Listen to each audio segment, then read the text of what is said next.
In Europe, shoppers take small and affordable cars very seriously. They want great looks, interiors, and driving manners even if they're not spending loads of cash. For years in North America, automakers got away with selling us four-wheeled appliances when we bought affordable little cars. But shoppers here caught on that we were getting the unfavorable end of the stick when it came to the small car market, and started demanding that we get more globally designed cars like this one, the Hyundai Elantra GT. With shoppers demanding better small cars and automakers globalizing their product lineups, a new age has come upon the segment. We now have more fantastic options in affordable small cars than ever, largely thanks to European-derived models like this variant of Hyundai's popular Elantra. Competing with other highly cultured machines from Mazda, Ford, Subaru, and others, this German-designed Korean five-door puts the focus on versatility and space, as well as numerous engineering implements and features for a premium motoring experience.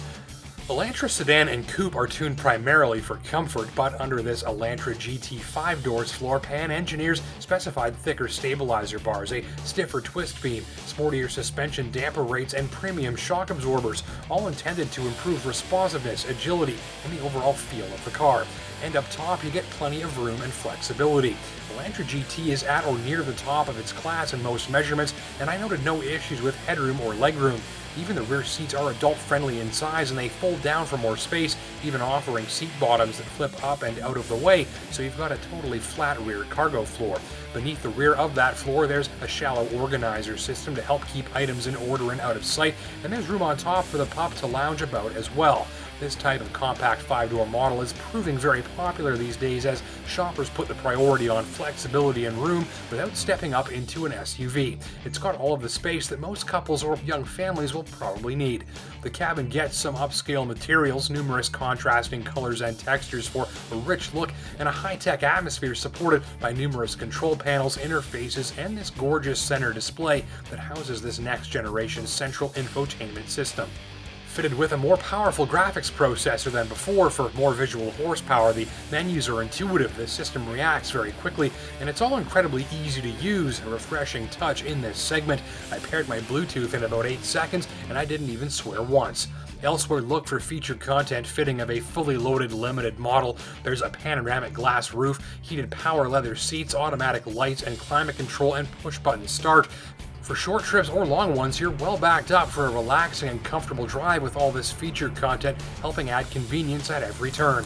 It's really about as generous a feature list as you're going to find in a machine that comes in at a sliver over 27 grand. That includes this driver selectable steering system, which offers up 3 modes to help fit your current needs or driving style, using this button to pick between light and lazy comfort steering, or stiff and heavy sport steering, or just the one-size-fits-all normal setting. I like the sport setting though. The heavier steering feels nicely calibrated against the Elantra GT's sporty suspension for a feeling of locked-on confidence. Head for a rough road on your test drive though.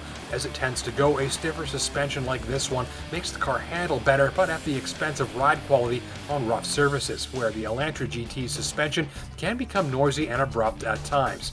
The trade-off is worth it for drivers who speed up for winding roads. When you do find occasion to rip through some bends, you'll feel that extra attention put into how the car handles and responds. Elantra GT just feels that bit more stable, confidence-inspiring, and lively than the norm in this segment when you get to browse some twisties at speed.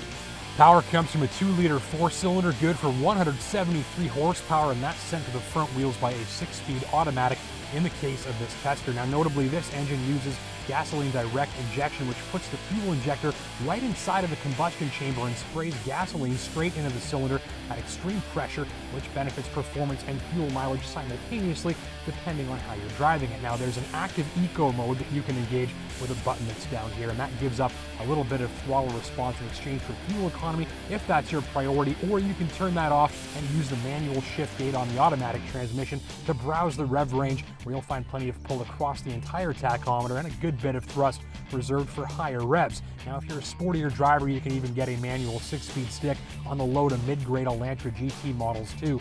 Now this engine is not the segment's pinnacle of smoothness or quietness or refinement. I'd say that's probably the Mazda 3, but it does perform adequately. It's quiet and smooth when you drive it gently, and there's a broad power curve, meaning that it's responsive at virtually any RPM. And the sound at full throttle, well, it's a pleasing growl that makes it sound eager to work.